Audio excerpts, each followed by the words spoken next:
بسم اللہ الرحمن الرحیم۔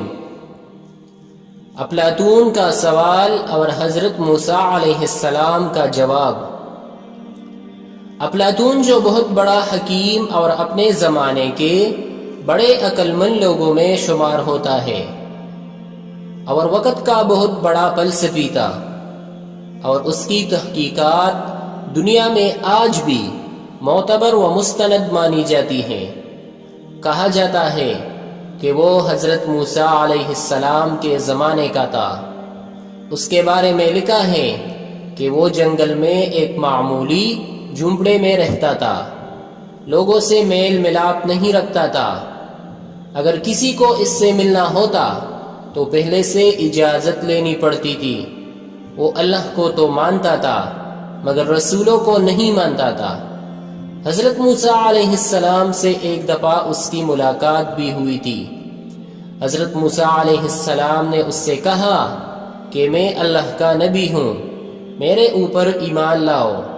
تو اس نے کہا کہ میرا ایک سوال ہے، وہ یہ کہ فرض کیجئے کہ اللہ تعالیٰ تیر پھینک رہا ہے اور بندوں کی جانب پھینک رہا ہے، اور بندے اس کا نشانہ ہے، اور اللہ کے تیر یہ مصیبتیں اور پریشانیاں، بیماریاں و حادثات ہیں۔